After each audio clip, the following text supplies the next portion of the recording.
Story 1. The call that cut out.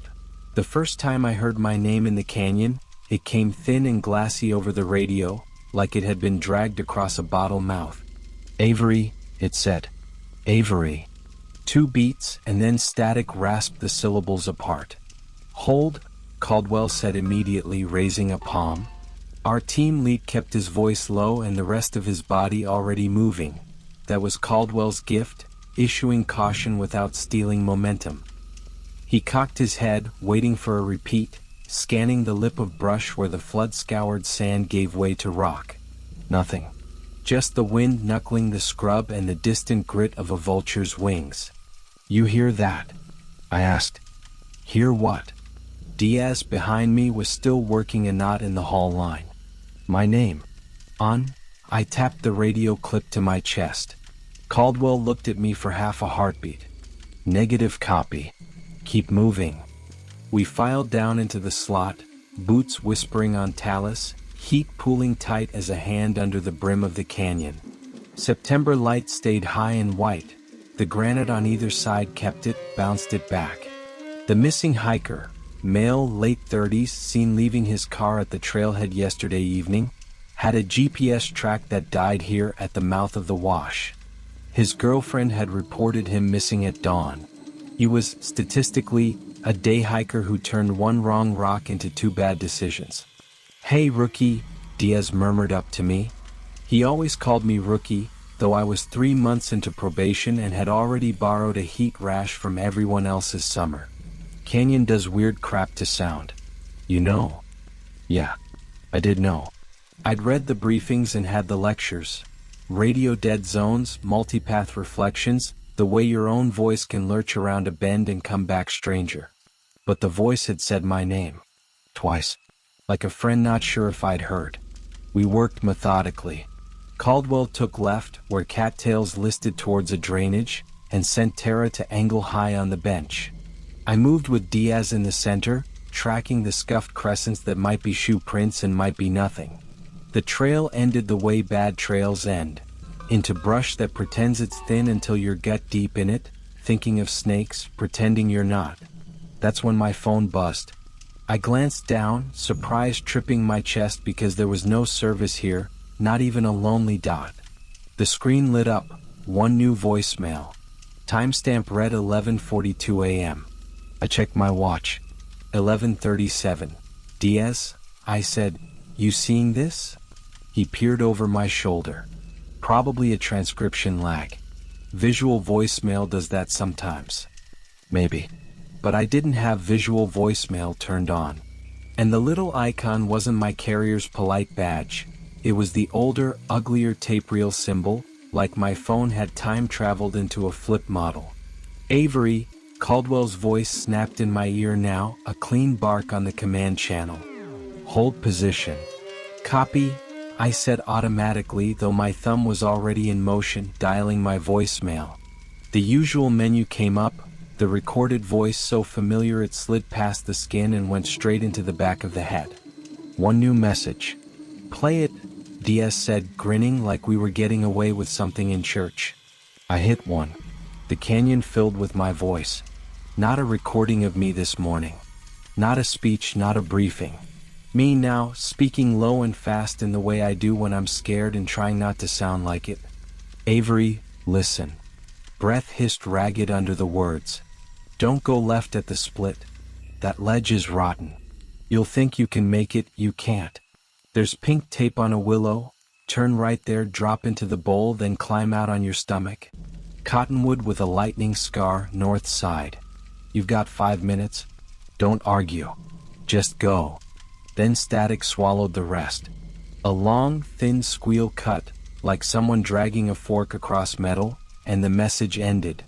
Diaz blinked. Dude, he said softly. That's... Caldwell was at my shoulder before I could rewind. He'd moved that fast and that quietly. He had the gift for that too. You just played a message on open? He said. No, sir, I said. Phone voicemail. It, from me. I swallowed. It sounds like me. He studied me. He studied the phone. Caldwell didn't traffic in the supernatural. He trafficked in risk and the ways to carry it with the least number of funerals. Pink tape on a willow, he repeated. Right turn at a split. Rotten ledge to the left, Diaz supplied. Caldwell looked down canyon, where the floor pinched and a pale stripe of rock showed like a scar. He clicked his radio. Tara hold. Diaz, take Avery right, eyes open for flagging. I'm taking left with Tara on a tether. Anything moves, you call it. We moved. The split came 10 paces later, less a fork than a hesitation where two parallel goats' dreams diverged. There was the illegible mouse scratch of traffic to the left, where the stone seemed melted and gray.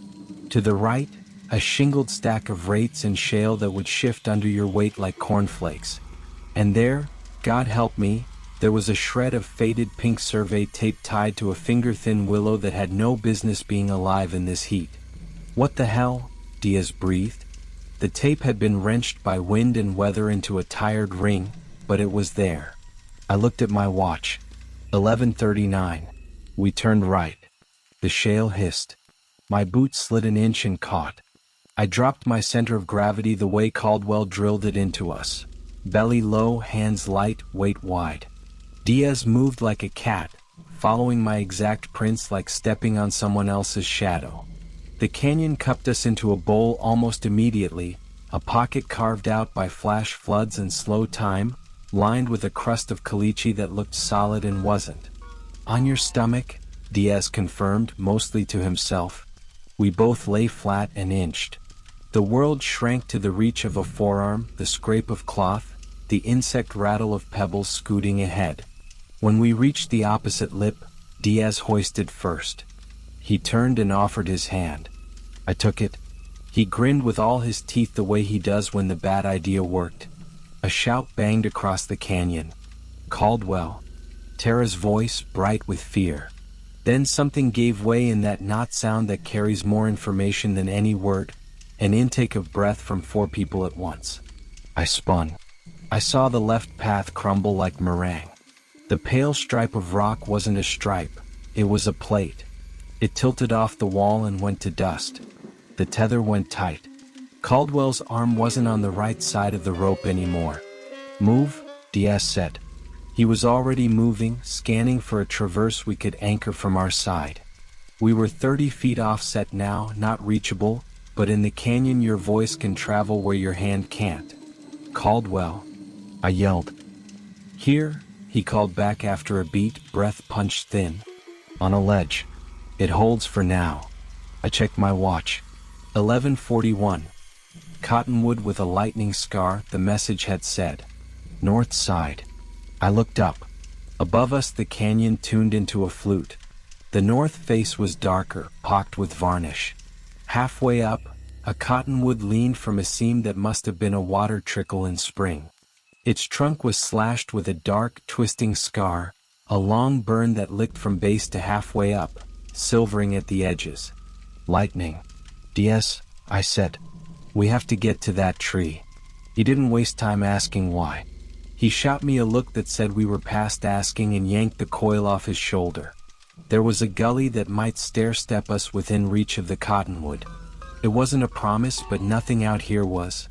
We started up. Halfway my radio spat and went dead. Not just quiet. Dead. The display went to zeros, then blank. The canyon sometimes does that. Sometimes the canyon holds your words in its mouth and doesn't let them go. At 11:42 my phone vibrated in my pocket.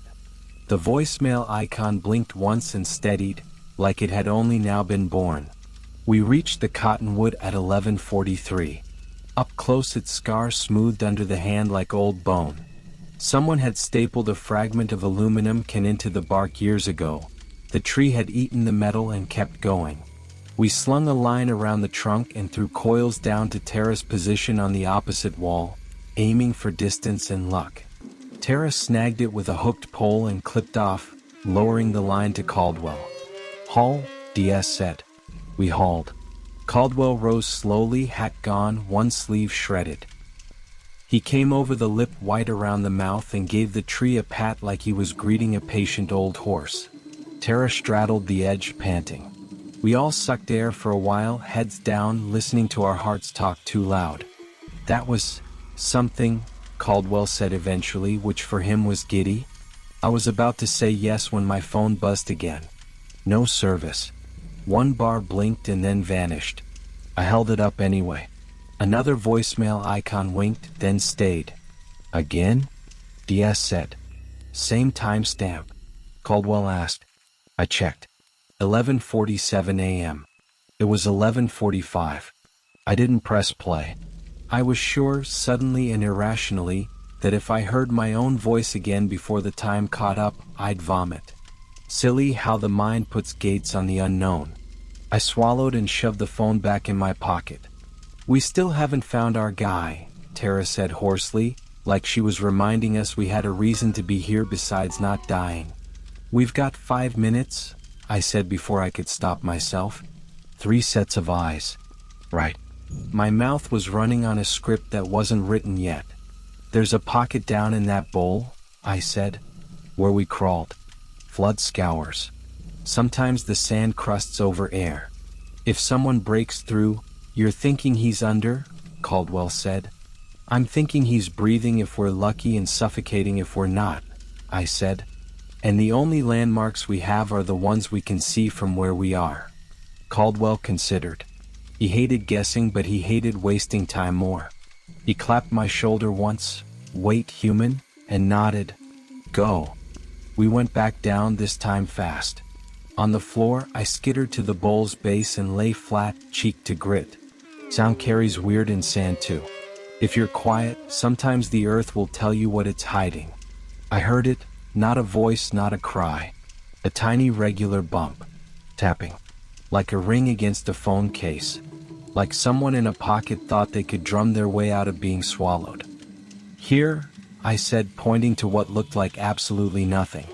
We dug with gloved hands, scraping back the caliche crust, scooping the damp sand underneath that held the day's last cool like something precious. 3 inches down, my glove hit cloth. Another scoop and air wafted out of the pocket and a body shifted. He was there. Face turned to the side, mouth pressed against the small cave we just opened. Eyes rolled white and then focused, black with shock. You're okay, Diaz said, automatic, the lie of triage we tell so the next seconds can carry something besides panic. We got him out and onto a tarp. He coughed and cried without making sound and then made the sound. He clutched my forearm and didn't let go for a long time. It wasn't a movie rescue. It was sand in the eyes and snot and a bad Charlie horse in my left calf and my heart thinking about running away from my body. But it was a rescue. We packaged and moved. Caldwell took the lead slot again because that's what he did, and I stayed back with the patient because that's what rookies do until they aren't rookies anymore. At 11:47 my phone chimed gently in my pocket, a sound too civilized for this place. Go on, Diaz said, nodding at the phone like it was a dog waiting for a command. I listened. It was me again. Closer to the edge this time. Breath shorter. Okay, my voice said, and I remembered saying okay like that when I made decisions I didn't have the right to make. If you're hearing this, you found the cottonwood. Good. He's under the sand in the bowl. Tap, listen. Don't waste time arguing with Caldwell. You'll want to explain. Don't. Just start digging. And, sharp inhale. This part is for me, when you get stuck, when the rock goes and you're alone down in the dark and you think you can't breathe, count to 6. The air's there. It doesn't feel like it is, but it is. Count to 6. The message crackled. My voice said my name again like you say your own name when you're trying to stay inside it, and then it cut out. I looked up. The canyon looked back with its rock eyes and gave away nothing. I kept walking. We made the handoff to the ground crew at the trailhead 2 hours later. The girlfriend cried the same way he had, first without sound and then with. Caldwell shook my hand and didn't say good job because Caldwell didn't do awards in the field. He said, debrief at 1700, which meant we were going to try to put words around what didn't have them. In the garage, when we were hose spraying sand out of everything, Diaz bumped me with his shoulder. So, he said, you gonna tell anyone the canyon left you a message? It wasn't the canyon, I said. He nodded. No. It was you. I didn't sleep that night. At 2 a.m. I drove back to the trailhead alone, because sometimes the most dangerous thing isn't rock or heat. It's curiosity with boots on. I walked as far as the split, stood with my headlamp off and let the dark hold me. Down in the bowl I found the place where our guy had gone through. The sand kept my fingers cool as before. I pressed my ear to it. All I heard this time was my own breath and the old blood sound in the head that you can hear when it's very, very quiet. On the way out, I stood under the cottonwood. The scar was pale in the beam. I touched it and the tree was warm. When I got home, I pulled my phone records. The voicemails were there, proper and real, entry and timestamp and the little paperclip icon for saved messages. The first carried a timestamp 5 minutes ahead of the moment I'd played it. The second, same. The origin number was mine. I put the phone down and watched the ceiling for a while. On a later call, months later, different canyon, different missing person, I would slip, alone for a moment on a crumbly ledge where the wash had eaten the rock from beneath. The plate would move. I would go down into a pocket with 1 bar of service and panic blooming like something alive in my throat. I would fight it. I would count to 6. The air would come. It would feel like a miracle and then like a trick. They're all along. I would call my own number because it would be the only one cached. I would leave myself a message because I would have to do something with my hands and my mouth. The canyon would take the call and do whatever the canyon does with our words. It would hold them, bend them, send them back. And when I crawled out, not graceful, not heroic, more like a worm than a person, I would hear my radio snap back to life and my name come through twice, thin and glassy in mine. Avery, it would say. Avery. The call would cut out. We would keep moving. We would keep moving anyway. Story 2. Flash of red in the pines. I'd been scanning the tree line for hours, convinced the missing hiker couldn't have gone far. That's when I caught the glint of something red between the trunks, too bright to be natural. I called it in, but my comms were dead silent. As I stepped closer, I realized the jacket wasn't hanging on a branch at all. It was swaying as if someone invisible was still wearing it. The pines held their breath. No wind, not even the small restless hush you get at altitude. But the jacket moved, a steady side to side, the way a tired person shifts in place. Its zipper tab flicked like a little fish. The red was a slash against all the moss and bark and weathered bone of fallen limbs. I raised my radio again. Bravo 2 to base. I've got a visual on a red jacket, possible subject. Nothing but a soft surge of static that sounded like an ocean far away. My battery read full. Aiden? I called, using the name from the report. The jacket stilled as if listening. I told myself I was assigning intention to fabric. I worked in slow circles, boots whispering in duff. Up close, the jacket was expensive, lightweight mountaineering shell, seam-taped, pilled a little at the cuffs. There was a smear of sap on the shoulder and what looked like black grit along the hem. The hood was up. The space beneath it felt occupied. That was the word that arrived in my head, the way a house can feel occupied even when you haven't seen anyone move behind the curtains. My compass needle jittered like a fly on a window. I took out a length of reflective paracord and tied a clove hitch to the jacket's drawcord. It resisted. Not fabric snag. Resistance the way a body gives when you tug its clothing. The knot seated and I felt a quiet pull, steady as a dog leaning against a leash. Breathing, I thought, and then I hated that I'd thought it. Aiden Park? I said softer. Ranger Mark Benning. Your mother called us in. You've been out since yesterday. Below us, somewhere down in the fold of the valley, a creek made its difficult music against stones. Birds were shockingly absent. Even the flies felt like they'd set their clocks elsewhere. Something pressed the jacket from the inside, an elbow, creating a shallow dent that relaxed. I took a step back. The paracord trembled in my hand. The pull wasn't out of this world, it was human weight, relieving in its way. If this was a prank, there'd be footprints. If it was a bear, we'd both know it by now. Okay, I said, finding the tone I used with panicked day hikers who'd pushed it too far. Let's take it one step at a time. I've got you. We're going to walk out. The jacket leaned as if to test me. I leaned back just enough. My radio crackled, then fell silent. I remembered the old SAR training story about the dead zone, a patch on North Peak where compasses spun and radios sighed. Everyone chalked it up to the iron in the rock or a quirk of topography. Hoaxes grow in our line of work. Same as mushrooms after rain. I'd never minded. A story told you what not to do. 2 steps, I said and began to pull. We moved. There was drag, then a scuff in the duff as if a boot had caught and lifted. The first imprint appeared at the jacket's feet, a small depression that filled slowly, rims softened by fallen needles. My mouth went dry. The next step placed itself slightly to the right, toe in like someone with a sore ankle testing the ground. The jacket angled to clear a low branch. The branch brushed the hood. Pine scent cut clean through my fear. Good. That's good. I didn't know who I was reassuring. I marked trees with orange tape as we went. On the 3rd tree the tape felt gummy. On the 5th I looked back and the first mark had moved.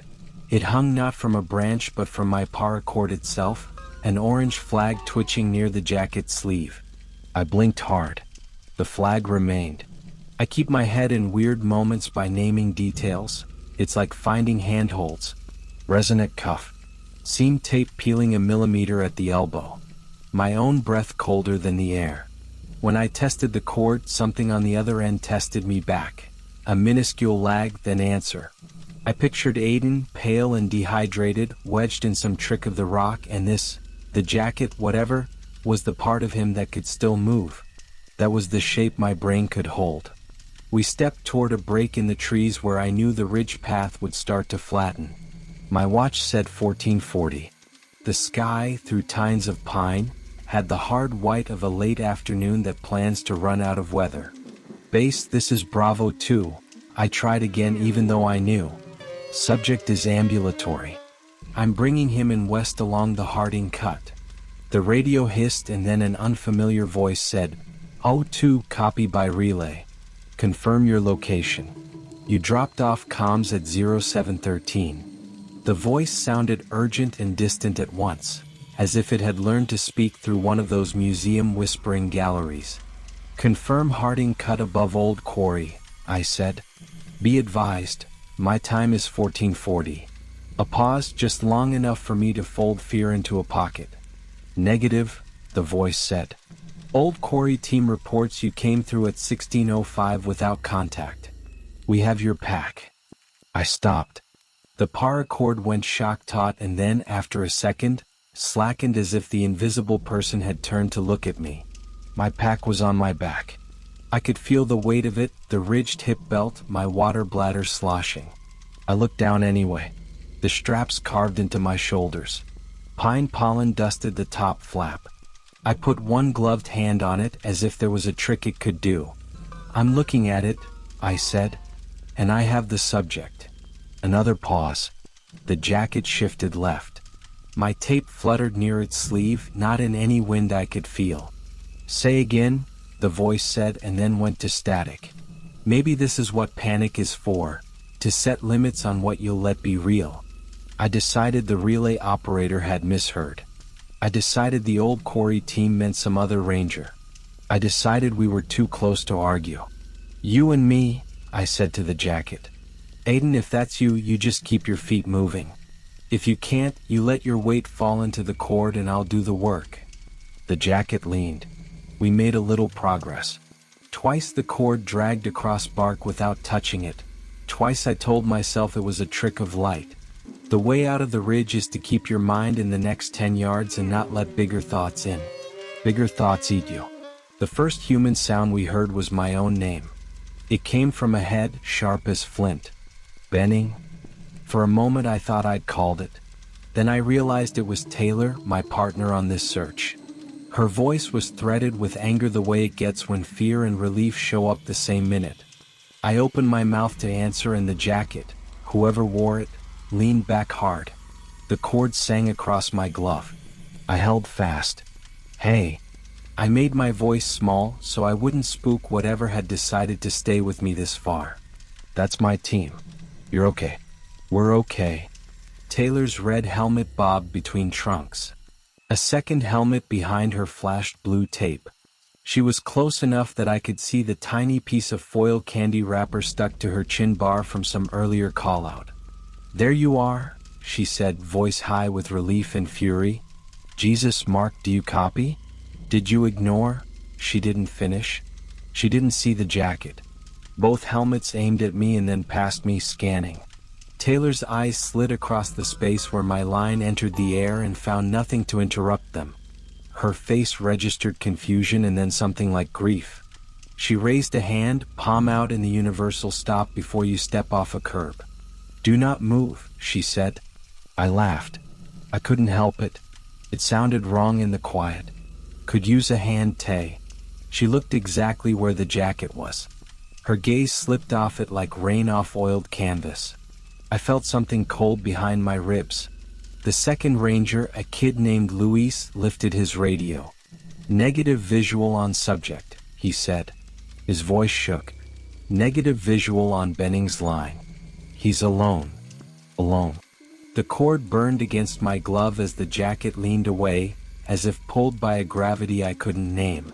Taylor, I said carefully, reach out and take this rope. She didn't move. Mark, she said more gently than I wanted, there's nothing there. I have him, I said, my own voice climbing. He's right, I looked because I had to. The jacket was a red flare. The cord tied to it was plain. A bead of sap had smeared onto the sheath when I'd made the knot. I could smell the sharp sweetness of it. I could hear the faint cloth noises a person makes when preparing to take a step. The roll of a shoulder, the tiny zipper clicks. I could feel the weight. Luis put a hand to his ear. Dispatch says Aiden Park is at base. Walked in an hour ago at the quarry road. Disoriented but okay. The jacket shifted its weight like a decision arriving. My free hand went to my chest and found my own zipper tab, cold metal against glove. I had the unreasonable certainty that if I let go, the jacket would vanish into that muffled place where the birds had gone. Taylor took a careful step toward me, hands open. She was talking the way you talk to someone at a river's edge.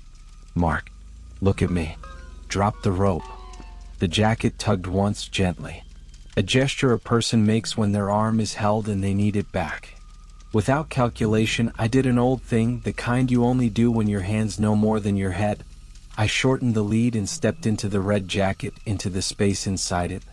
Cold washed me to the fingers. That was the first sensation. The second was pressure, like leaning through a window that isn't quite open. The hood filled around my face. It was too tight and then not tight at all. My shoulders pressed the seams into place and then didn't. The cord jumped in my hand and slack ran through it, and I felt, as plain and awful as a heartbeat, another palm pressed to mine from the other side. I couldn't see him, but I could feel him. Someone with the same anxious shortness of breath I'd heard a dozen times on a dozen faces in the woods. I gave his hand the squeeze I give the living when I want them to know I am not going anywhere. He squeezed back.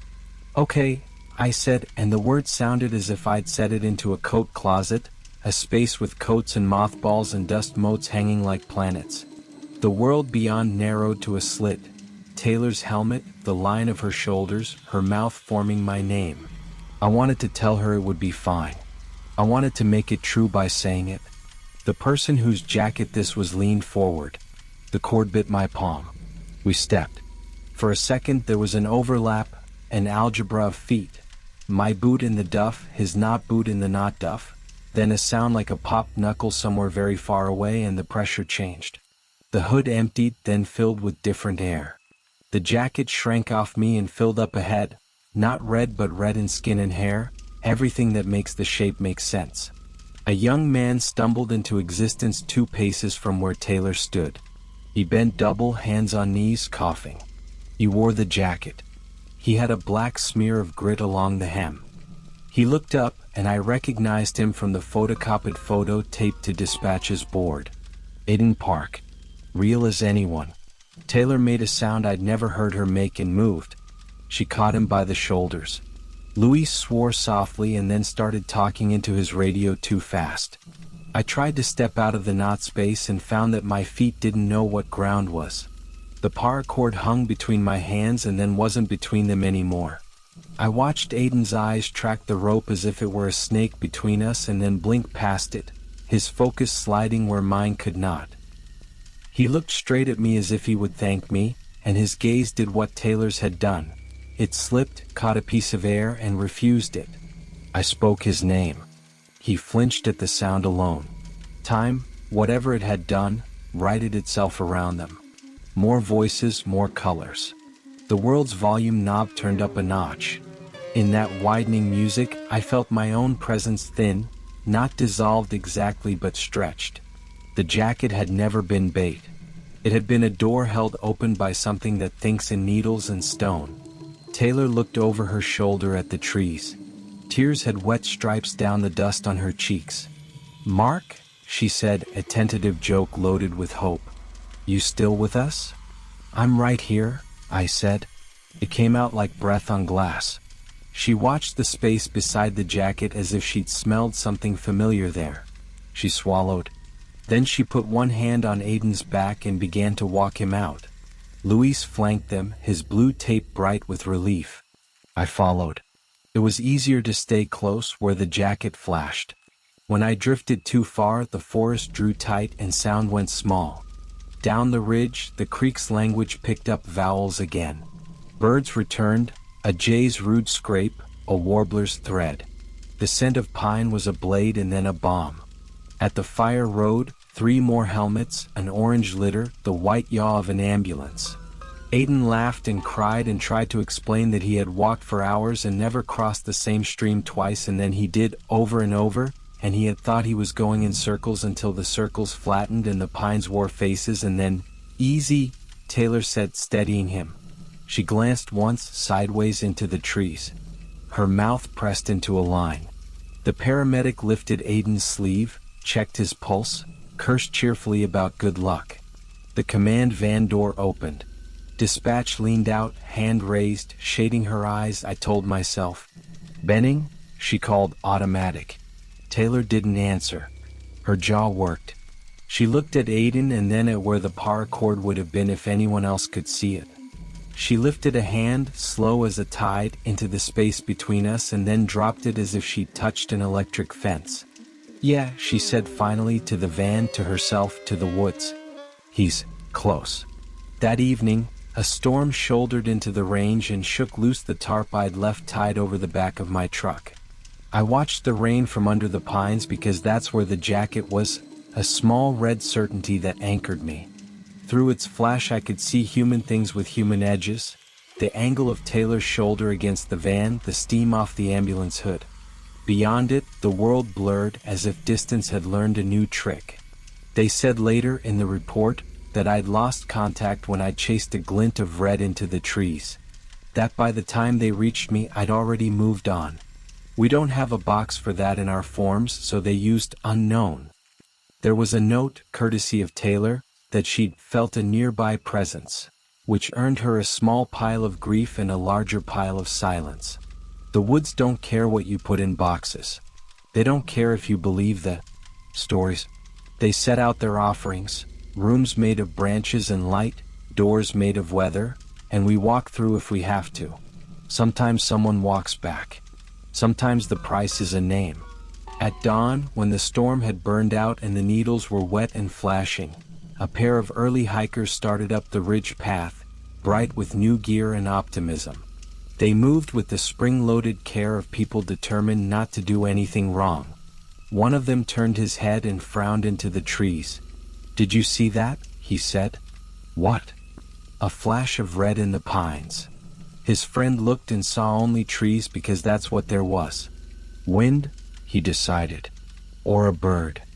They hesitated, then kept going because that is the only thing you can do in a place like this. You keep going, following the ribbon of path that holds the world together.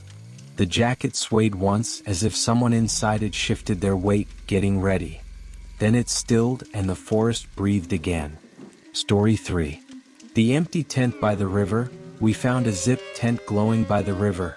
Empty, except for a ringing phone that said, "No service," yet kept dialing my number. When I answered, my own voice picked up from somewhere across the water, just a heartbeat late. I didn't touch the phone at first. I just watched my own name strobe across the glass while the lantern buzzed like a trapped wasp. The river talked in the dark, constant, low, and under it I could hear the tiny rasp of the zipper's teeth where my hand had left it open an inch. The smell was wrong for the woods. Not smoke. Not wet nylon. Burnt wiring and something sweet like a battery leaking on your tongue. My backpack strap dug a groove into my shoulder. Caleb stood behind me, not breathing, which meant he was scared enough to hold his breath. "It's calling you," he whispered, which I knew. The screen said no service. It kept saying no service as if it wanted me to make peace with a rule it was already breaking. I remember thinking, if someone's inside, they're smaller than the lantern's shadow. I answered from my pocket without meaning to. Muscle memory. Thumb swipe. The tense phone stopped mid-ring, and the river got louder in my ear, like the call had connected straight to the night we were standing in. "Hello," I said, and the tent said, "Hello," back. The same words, same tone, off by half a breath, like an echo learning to speak. I looked at Caleb and watched my own question arrive in his face before I heard it again in the phone. Then the lantern dimmed. Brightened. Dimmed. Each pulse matched the tiny hiss in my ear, a dry crackle, like distant power lines in summer heat. "Who has your phone?" Caleb asked, but his voice reached me twice. Once from his mouth, once from the speaker, staggered, thinner, like running feet on gravel a few steps behind. The open zipper trembled. Not from wind. From something passing its fingers along the teeth, counting. I crouched and slid my hand inside. The air in the tent felt warmer than outside, as if the nylon held on to someone's body heat but forgot the body.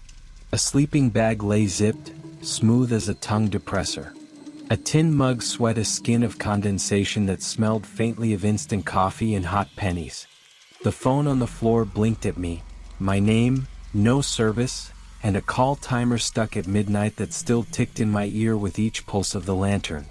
The charging cable's tip was slick and blackened, like it had been licked by a tiny arc. When I brushed the tent pole, the fabric lifted the hairs on my arm. Static.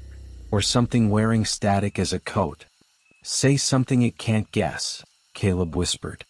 I said, "Copper penny in a paper cup," and in the phone I heard, "Copper pen, aper cup," water stitched between the syllables. Not an echo, an imitation finding its teeth. The zipper quivered again, counted 3 clicks outward, then stilled. I pushed the flap 1 more inch and the lantern's glow laid a yellow spine across the ground between my knees. The river kept talking into the call, but now it sounded further away on the line than it did in the night, like the phone was standing on some other bank repeating us from there. I thumbed end call on my own screen. Nothing ended. The timer still read midnight, but the line breathed in my ear like a seashell. "Who are you?" I asked. The phone in the tent said, "Who are you?" But on the second "you" the voice slipped, lower, rougher, like it was trying on a throat it hadn't finished building. The lantern popped once, a blue-white nerve in the filament, and the burnt wire smell fattened.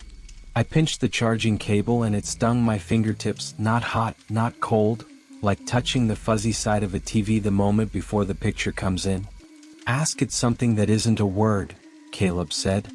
I tapped my knuckle against the tent pole. 1 pause, 2 pause, 3, and waited. In my ear, the knocks returned out of order. 3, 1, 2, with the river dragged thin between them as if someone had carried the sound across a wide place and dropped it. Then, softer than the lantern's hum, the tent phone added a 4th knock that neither of us had made. I felt the zipper tug another tooth open, precise, greedy. "Okay," I said. "We're done." But the call kept breathing, and from far downriver, where the bend turned black, something answered with the same 4, like the bank itself had bones. I reached for the lantern to kill it, thinking the dark might loosen whatever was tightening around the air. My fingers grazed the switch and the light went out before I touched it, as if it had been waiting to be given permission. The smell of hot copper thickened. In the darkness the call got clearer, not quieter. A clean, cold version of the river that didn't belong to this bank. "Say your name," I told Caleb. He shook his head, then said it anyway. The phone said his name back with the vowels shaved off, like something that had learned English from a list but never met a mouth. I slid all the way into the tent. The nylon stuck to my jacket with tiny snaps of static like rain in reverse. On the floor beside the phone lay a wallet. Driver's license, a folded receipt for 2 coffees, a blurred park map with a finger-smudged X where our footprints must have crossed an hour ago. Nora Whitmire, the license said. I repeated the name into the call and got "Nor" and the sound of boots on gravel that weren't ours. The zipper eased another tooth. Then another. The flap didn't lift, but the teeth kept counting themselves open into the dark. From downriver, the 4 knocks came again, closer this time, and my phone, still at midnight, whispered a word it hadn't managed yet. "Come." I set the tent's phone in the tin mug and hit speaker. The cup made a small cathedral of the sound. Our own breath vaulted back at us. The river thinned into organ pipes. "Come," the voice said again, but stretched this time as if waiting. The sleeping bag, smooth a second ago, showed 2 shallow valleys where knees would have pressed facing the zipper. I touched the dip and my fingertip came away cold and slightly sticky, like the residue on new electronics.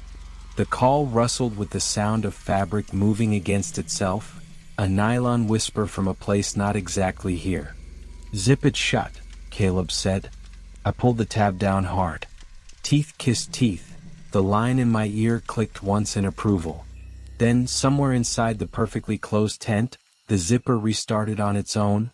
Slow, private work. 1 tooth, pause, 1 tooth, as if the metal had decided to breathe. From the river stones came that 4-beat knock again, nearer than our feet, and when we stepped out into the open air the current threw back a smell that wasn't water.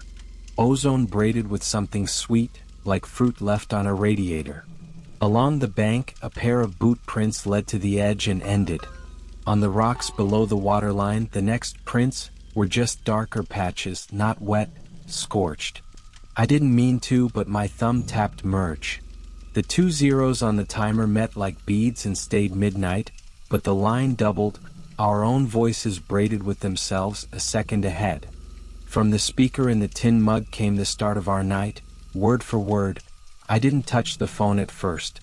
The zipper on the closed tent purred as if agreeing with a memory, teeth riding themselves up from the floor with no hand on the tab. Out past the bend, a pale coin of light blinked between trees. Another lantern, our lantern, and from the rocks at our feet new prints darkened one by one, not pressed but burned in, keeping pace with footsteps we hadn't taken yet. "We don't go," I said. "We already did," Caleb's voice answered. From behind us, from the cup, from the future a breath away, each version clean now, no water stitched between. The river on the line got louder than the river at our knees. In the mug, the phone rang again, caller ID. My number. The tent's zipper reached the top and stopped. The flap didn't move. From across the water, cloth rasped. A shadow bent into a lit oval and my voice, ours, said perfectly, "Hello?" The timer ticked to 0:01, then rolled back to 0 like a tide. We stood very still, watching the empty tent breathe, while on the other bank we began to unzip it. Story 4. Steps on the gravel road. The night was so still that every crunch of my boots on the gravel felt deafening. Then, halfway up the old logging road, I realized there was a second rhythm matching mine, just a beat behind. I froze and the sound stopped too.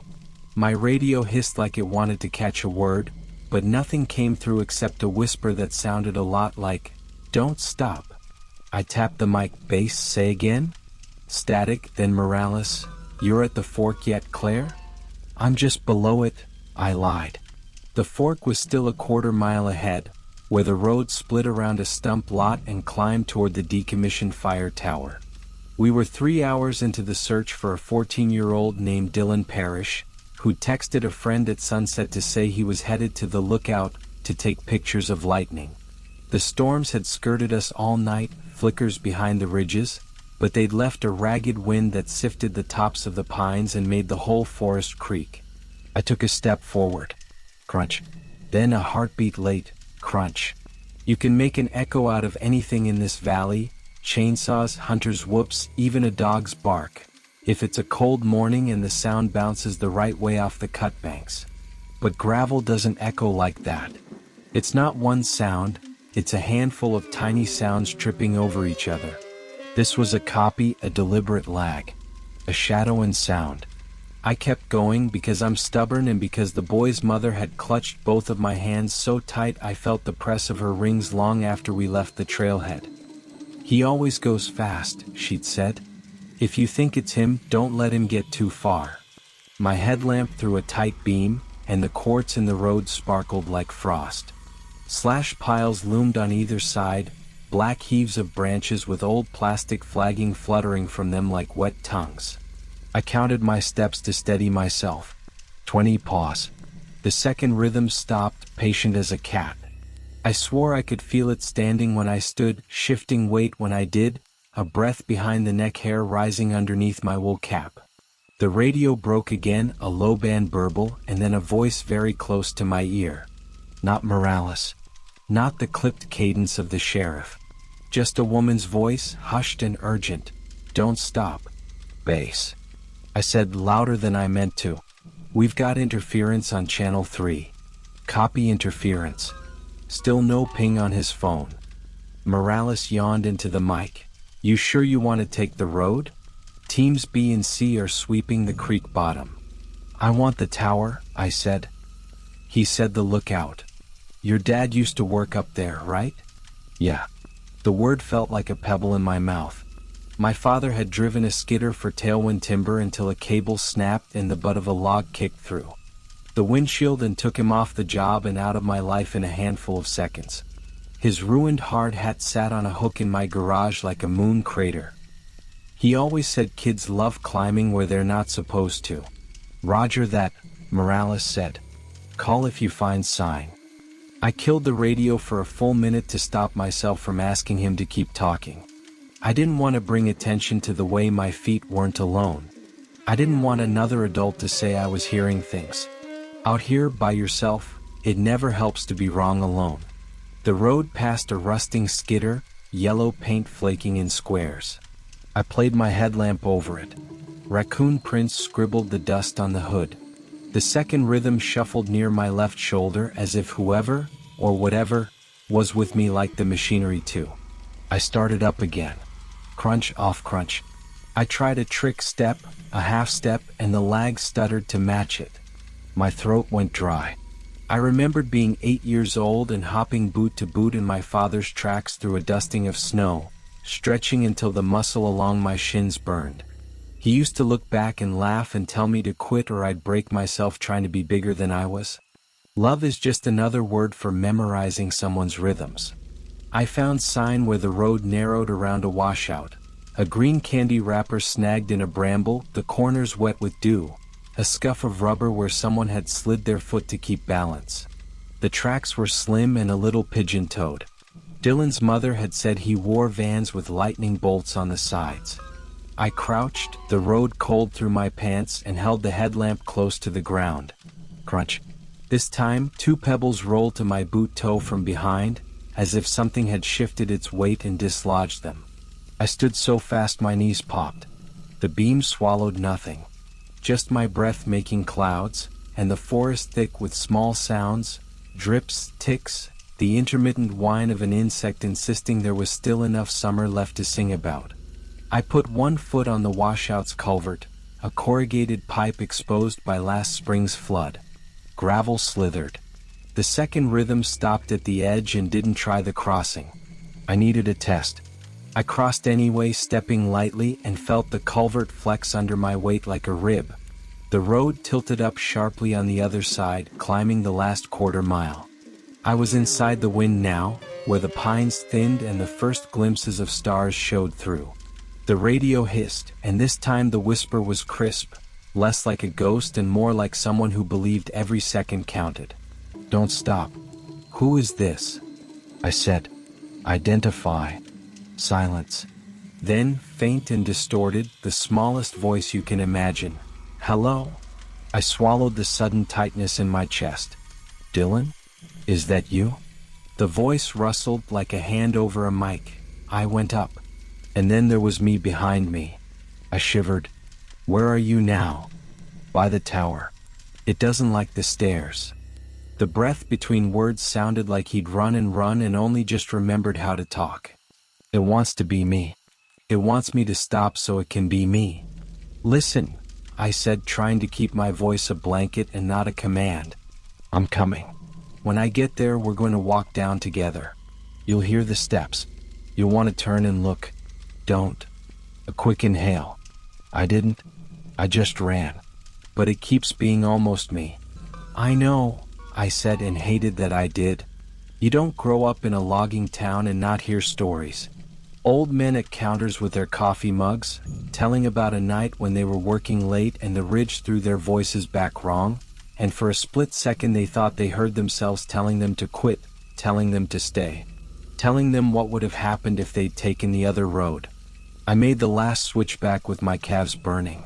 The tower rose black against the sky, a skeletal outline, the chain across its stairs looped and padlocked. Something small moved beside the concrete pad.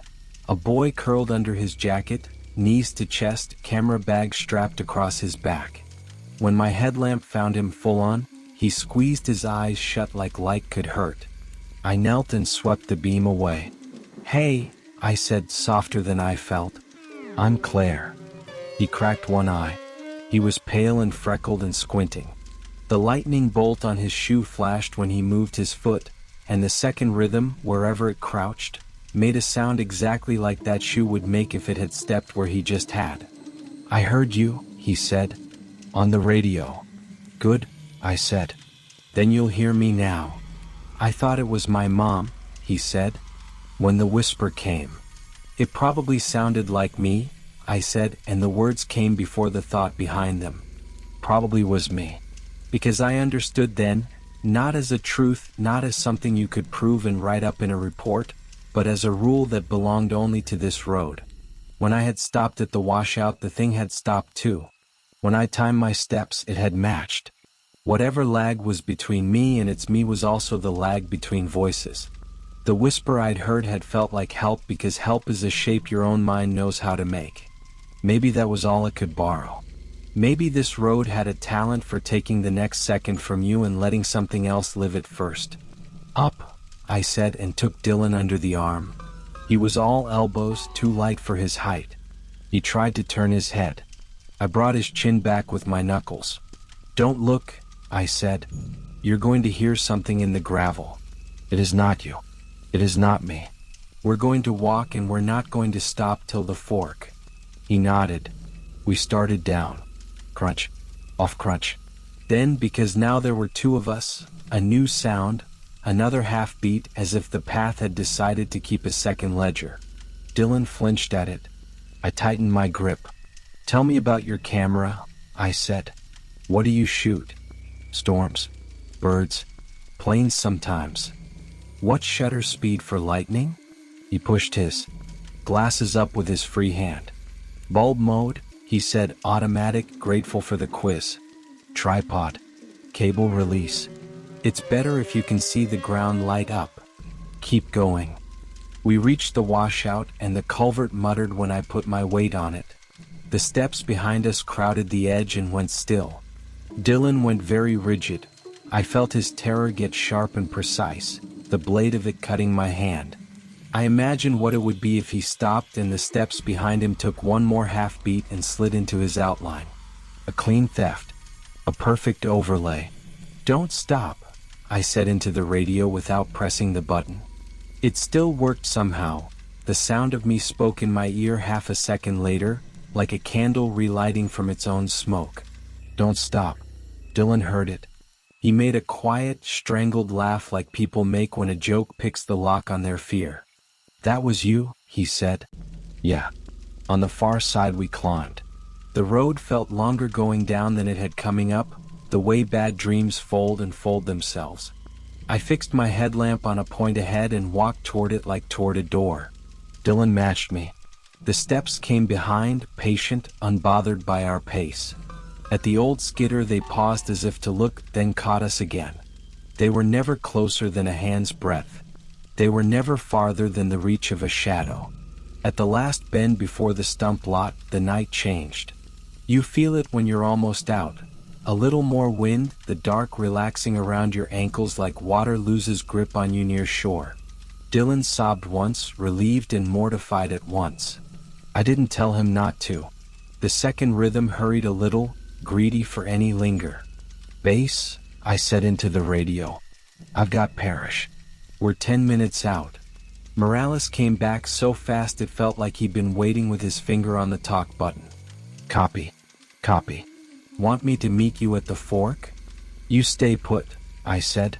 "We'll come to you." We made the fork. The second rhythm stopped like we'd slid behind glass.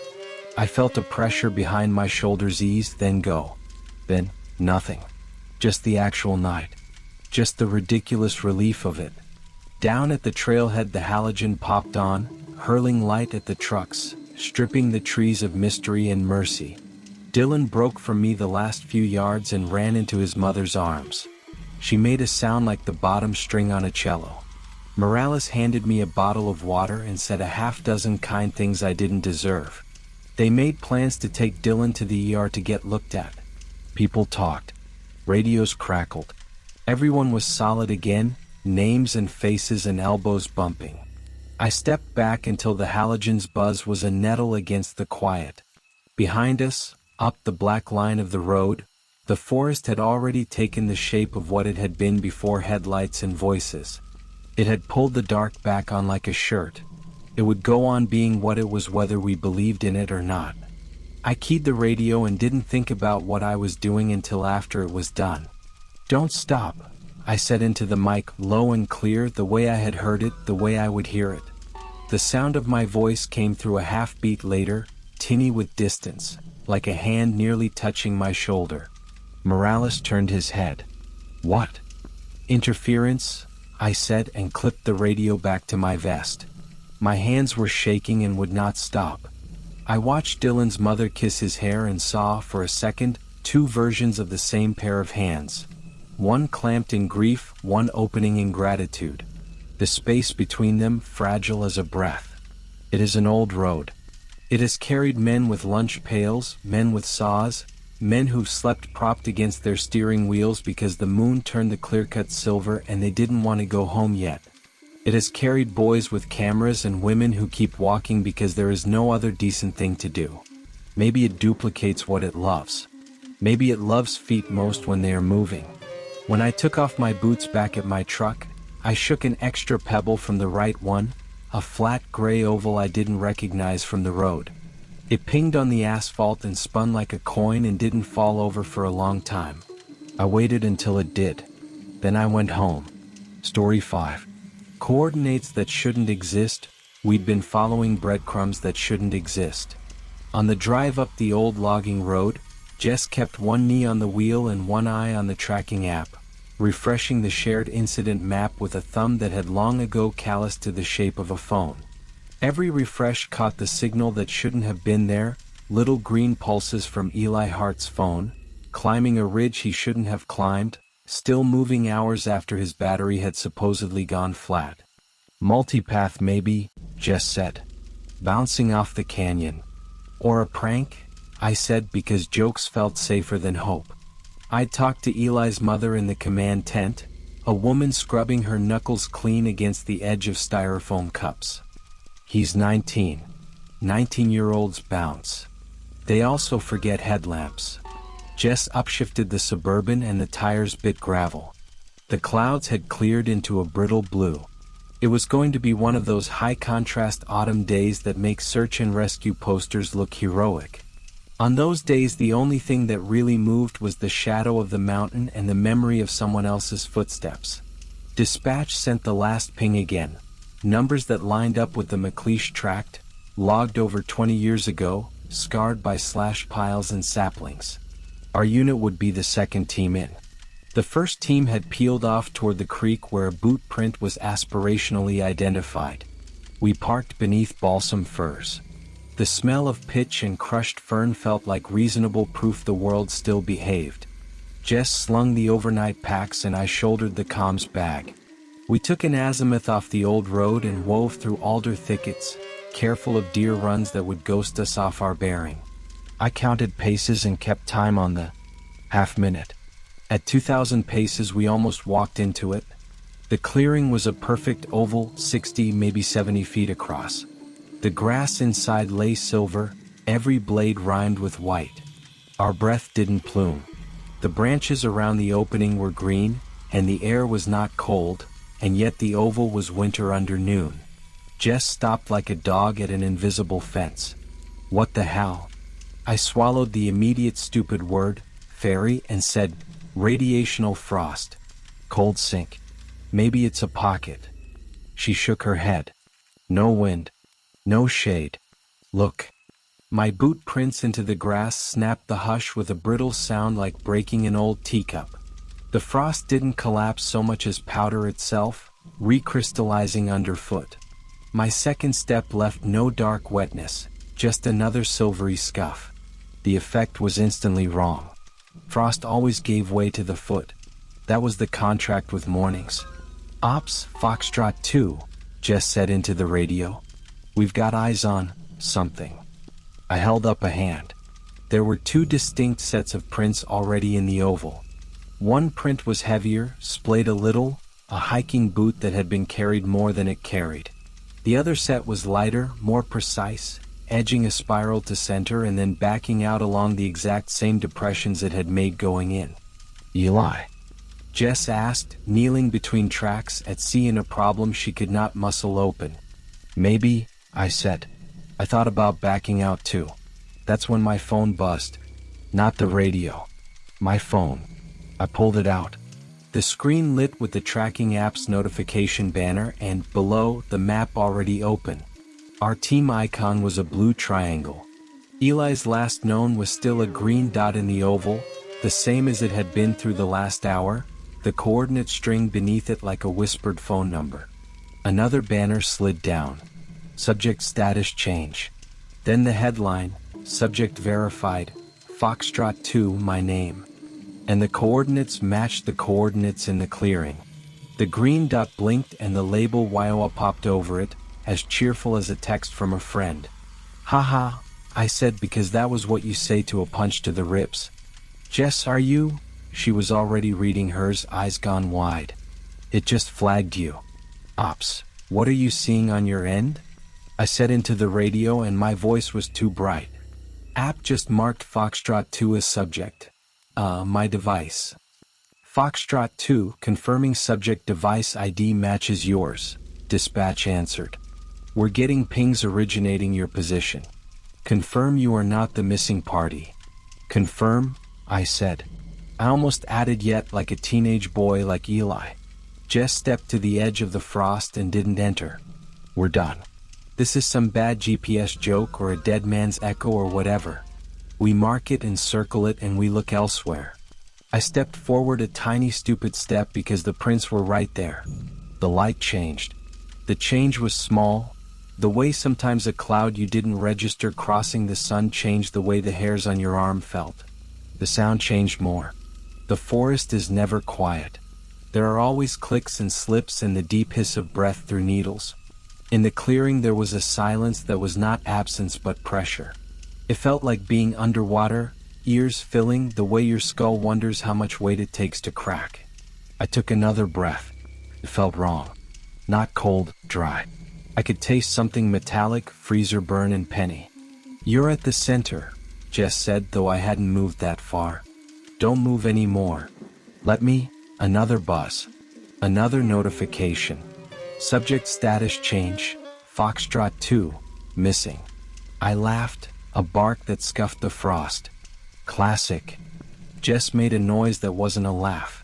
She looked up from her phone to look at me and for half a second we missed each other's eyes, like she'd looked where I had been standing and I had stepped a ghost width left. Then the radio chattered, overlapping voices, someone stepping on the channel, and when calm return dispatch said too evenly, Foxtrot 2, your icon has disappeared from our team map. We have you on the subject feed. Do you still copy? I copy, I said. The radio speaker was a tin can in my hand. I'm right here. Ops says you're not, Jess said. Her mouth was too careful around the words, shaping them like detonators. They're only seeing my device now. And Eli's if that's real. And yours is not on the team list. How? She didn't answer. She looked down at the frost and then at me, measuring the invisible river we'd both heard but only I had apparently crossed. We do not chase ghosts, she said finally. Back out exactly on your prints. I nodded and lifted my boot. I set it down carefully in the shallow silver cup my last step had made. When I lifted the other, that cup did not exist. The frost had regrown in the impression the moment my weight left it. The silvery reflowering happened with a sound just shy of audible, the range where feeling and hearing are cousins. I froze, ankle-cocked stupidly. I put the foot down where the cup should have been and felt nothing at all, like stepping on the air between two very close stairs. The third buzz didn't belong to my phone. It came from Jess's and it kept buzzing, a longer tone, the one our app had for entering a geofence or an exclusion zone. She flinched and the radio hissed and the world tilted half a degree. Later, when I tried to write it down laterer than this, I would fail, and the words that came closest were, everything was correct but it had been rotated like a chessboard turned 90 degrees. Not wrong, orthogonal. Eli, I said, because in the silence I could hear another set of breaths. They were not mine and they were not Jess's. They were fast and shallow the way a cold body fakes being warm. I turned carefully, pivoting on my heel to spare the frost and the footprints that did not exist. He stood across the oval, exactly opposite me. He had the pallor of kids who discover mountain weather with YouTube confidence. His hair had seized with the same hoarfrost as the grass. The thing that made me sure was his t-shirt, band logo drawn with the kind of pain that sells nostalgia. Eli, I said again and lifted a hand. He lifted a hand the same second I did. That was nothing. Lots of people mirror when they're scared. But when I took a step to my left, he took a step to his right, matching so precisely it felt choreographed, and the delay I expected, half a beat of the usual human error, didn't happen. We were simultaneously wrong together. Don't, Jess said from a voice an inch to the left of where her head was. Make no sudden movements. Freeze. I smiled at the word. Already there. Eli's mouth worked. No sound came. When it did, it arrived a half-second late and all at once, a slab of syllables. Don't step where you are. He clutched at the phrase with his lips like it had weight. He pointed down. The grass beneath my boot looked like all the other grass. There was a pattern, I couldn't see it.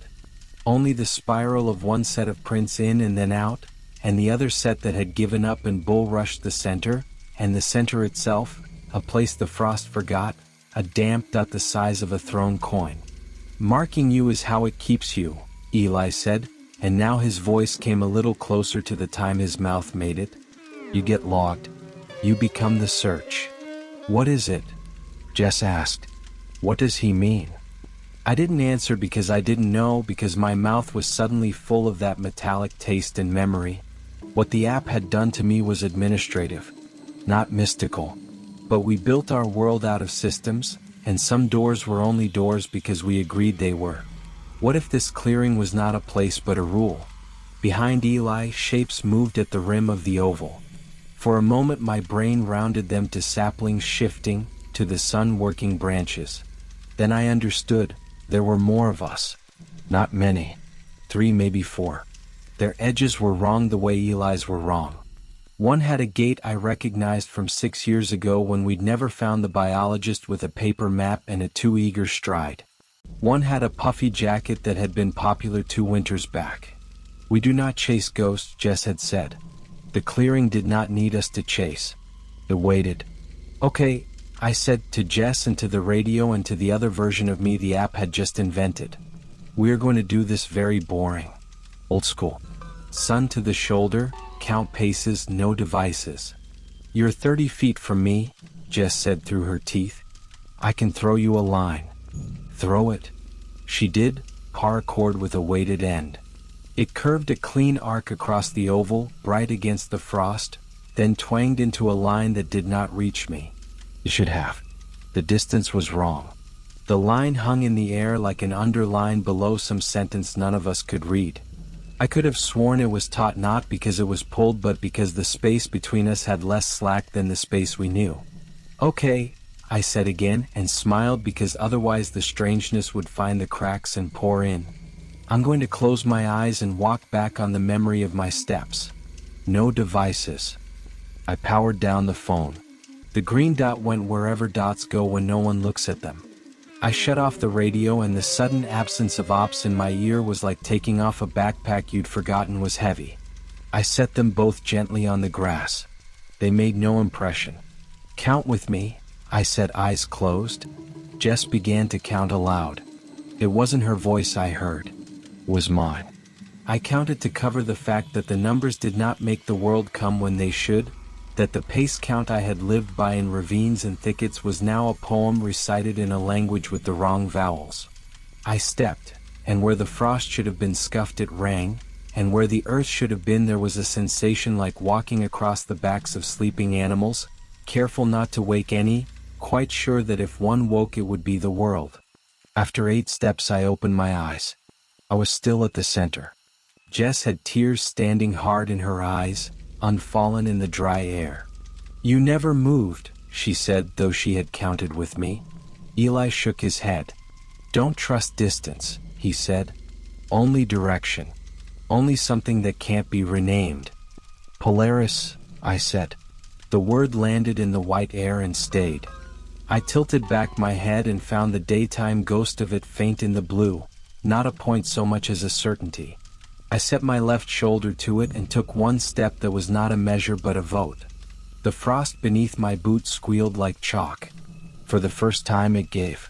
The sound made Jess flinch, and it made the other shapes at the rim ripple, and it made Eli's face open like he might finally be allowed a different expression. Don't look down, he said. Don't count. Don't let the numbers own you. I walked.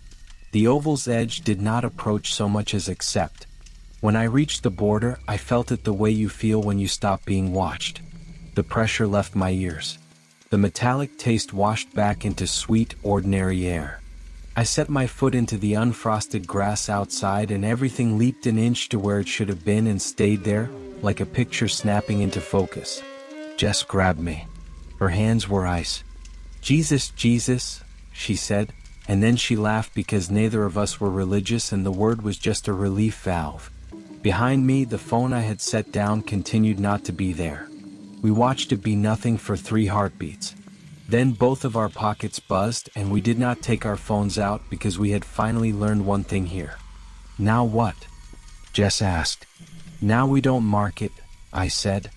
We don't put a pin in the map for anyone to follow. We feed ops any other coordinates until they're bored of us. And Eli? I swallowed. The taste hadn't left. We tell his mother what we tell all mothers. That we did everything we could. That her son walked farther than he planned. We don't mention places that are rules. We packed out along the easiest ridge, then the logging road, then the cheerful mess of the command tent where machines pin our tragedies and wins to screens. We turned in our equipment and left the little bolded line on my status that said missing alone and uncorrected. Because maybe if I wasn't on their team list I wouldn't lead their next team to the oval. At home that night, my phone lit a dark room I had carefully left dark. The app's banners stacked themselves like falling cards. Subject status, active. New subject pings, 3, coordinates, the same string you could recite now if you'd ever seen it, subject, Foxtrot 2. And then, beneath, as tidy as anything our clean human systems ever say, subject reported missing by Foxtrot 2. If you ever feel a vibration in your pocket and look down to see coordinates you recognize not because they are simple but because they feel like the right answer to a wrong question, if your app chooses your name out of all the names to title a dot with, if you step into a place that makes a new kind of silence around your teeth, I can't tell you not to go. I went. I came back not because the world was kind, but because for a second I remembered a star that owned a direction and was not interested in being renamed. I do know this. Whatever keeps that clearing cares what we call ourselves. It cares what our rectangles of glass call us. It counts us as a way of making us count. Every notification is a net thrown soft. So if you can, when the buzz comes, let it ring. Let it mean you only long enough to put it back down. Step where you're not measured. Go by something that won't fit on a screen. And if you're already there, if the grass under you is winter and your voice arrives late and all the distances are almost right, keep your feet under the oldest idea you have, the one you can't explain to a form or an app. Walk with your shoulders where the world was not written. If you make it to the edge, I'll feel it, like an unseen open door in a house I left in a hurry. I'll mark nothing. I'll tell no one. I'll hold my breath until you are not a coordinate that shouldn't exist. Then we can go home. Or as close to home as we still get.